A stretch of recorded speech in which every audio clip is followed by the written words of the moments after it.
Good day. My name is Andy Alvarez, first year college, taking up Bachelor of Secondary Education, major of Social Studies, and today video I am recording my summarization of our topic, Unit 2. Unit 2. Developmental Theories and Other Relevant Theories. Week 4. Topic: Sigmund Freud Psychosexual Theory.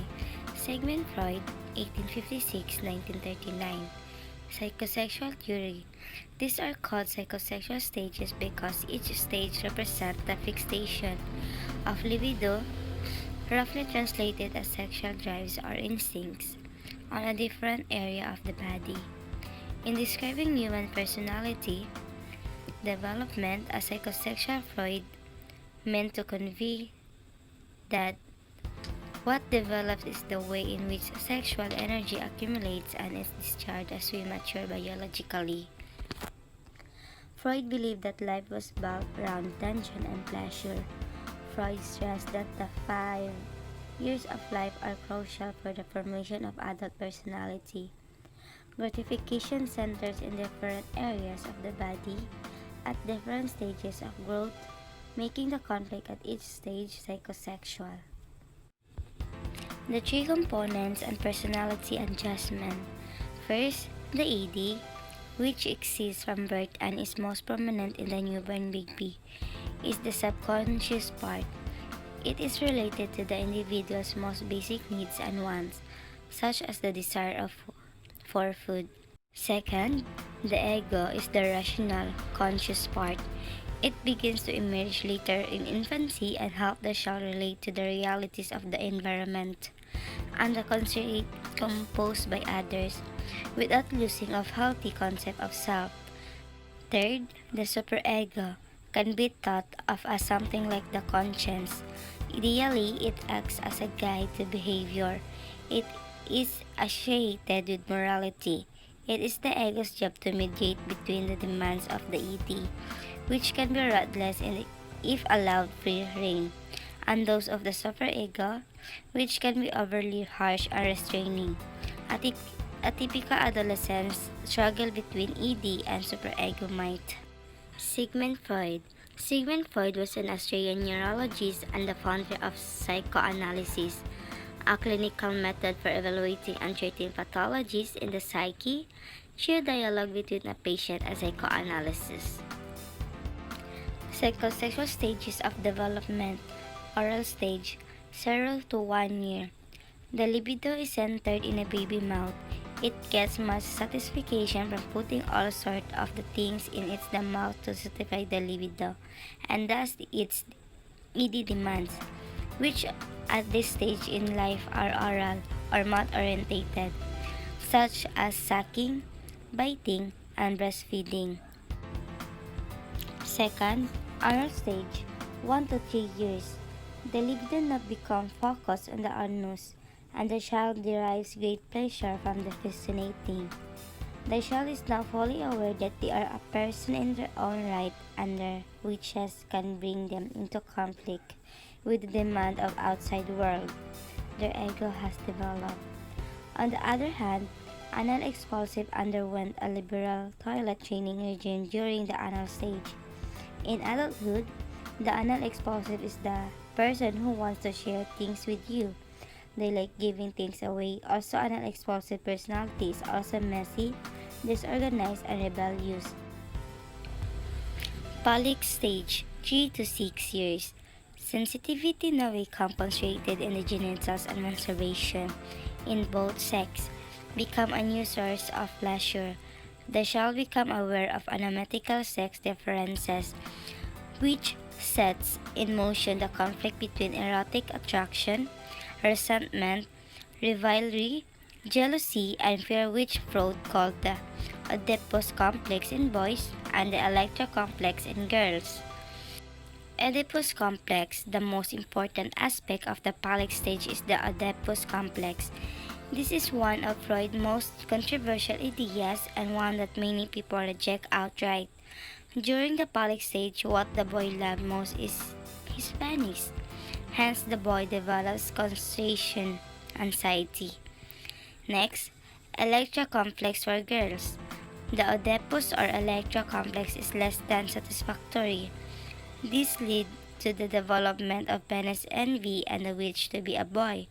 The girl then represses her feelings to remove her tensions and identifies with the mother to take on the female gender role. Fourth, latency stage, 5 to 6 puberty. No further psychosexual development takes place during this stage. Latent means hidden. The libido is dormant. Much of the child energy is channeled into developing new skills and acquiring new knowledge, and play become largely confined to other children of the same gender. Genital stage, puberty to adult. It is a time of adolescent sexual experimentation, the successful resolution of which is settling down in a loving one-to-one relationship with another person in our 20s. Sexual instinct is directed to heterosexual pleasure rather than self-pleasure like during the phallic stage.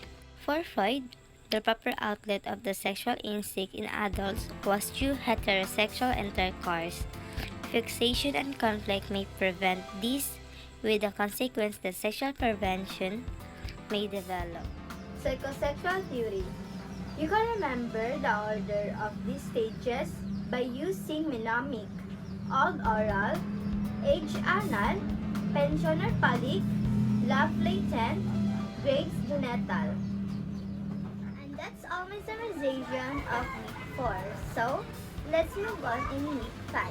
Topic: Piaget stages of cognitive development. Jean Piaget. Jean Piaget's research focused on how individuals construct knowledge. His theory has been applied widely to teaching and curriculum design, especially in the preschool and elementary program.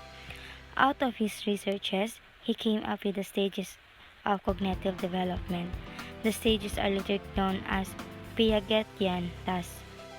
Piaget was initially into biology, and he also had a background in philosophy. Knowledge from both these disciplines influenced his theories and research of child development.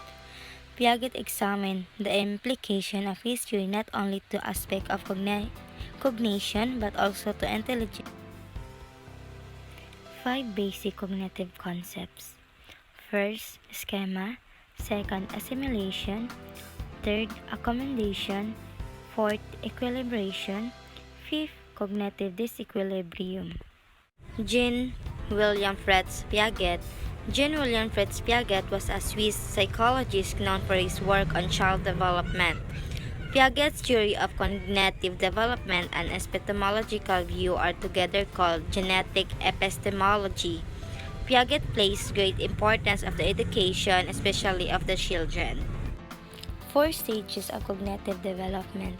Jean Piaget. First, sensory motor stage. The first stage corresponds from birth to infancy. This is the stage when a child who is initially reflexive in grasping, sucking, and reaching becomes more organized in his movement and activity.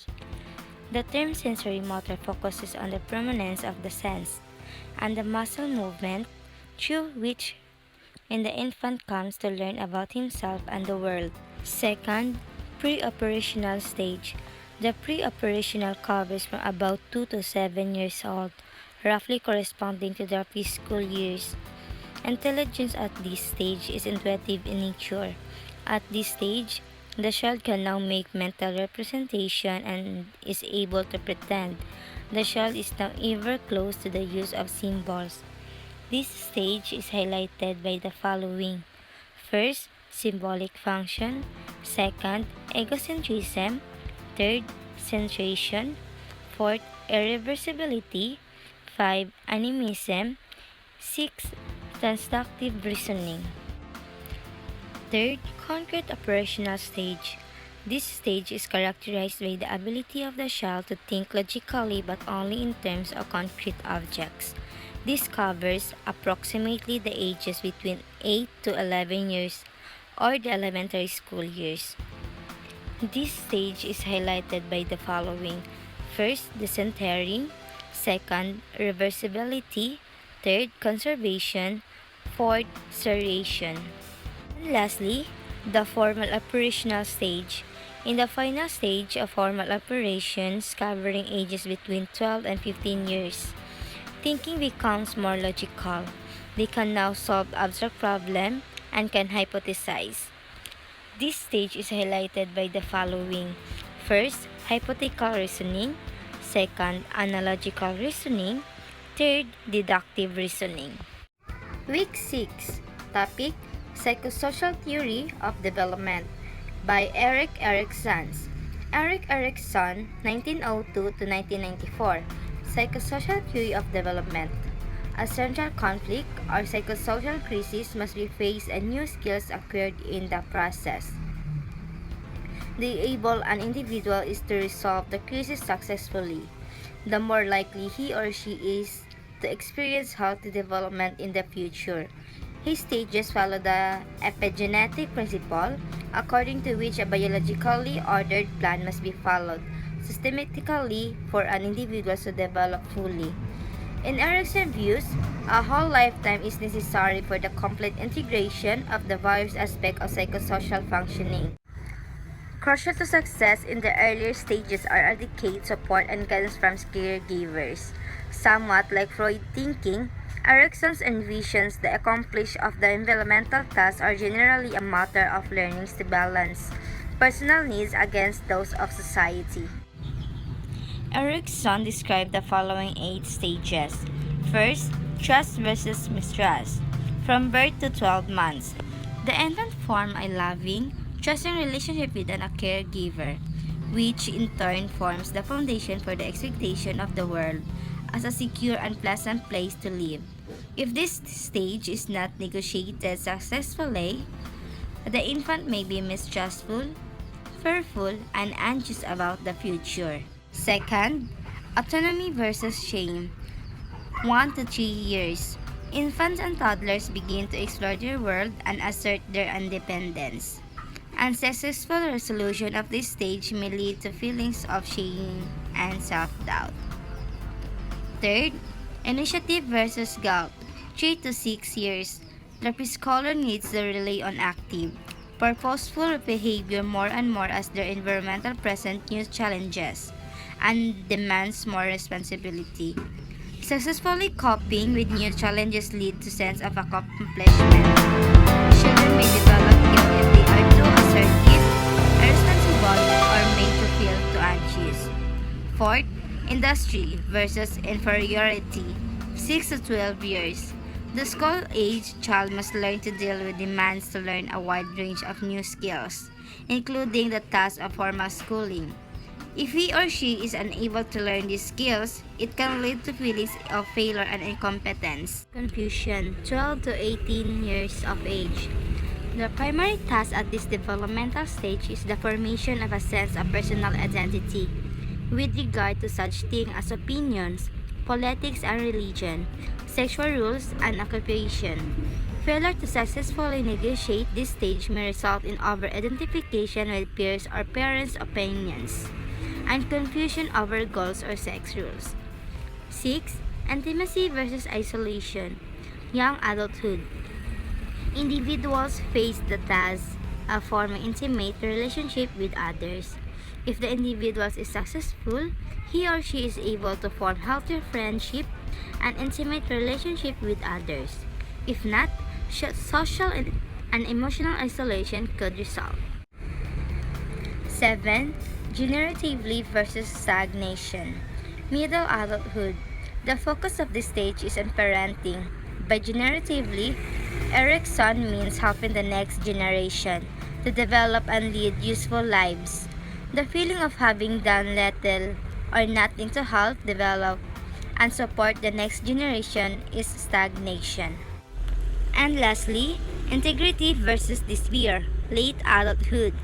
The individual has been successful in resolving the crisis associated with earlier stages. When he or she looks back on his or her life, it will be with a feeling of satisfaction and fulfillment. Erikson described this as a feeling of integrity. If earlier crises have not been resolved positively, looking back is likely to lead to feelings of despair. Like Freud's work, Erikson has been criticized for its Eurocentric male focus and has been expanded upon by subsequent theories. Despite all the arguments surrounding Erikson's theory and the useful amendments that have been made to it, it is still widely used, sometimes with one or more of these amendments, as a framework for the study of human development.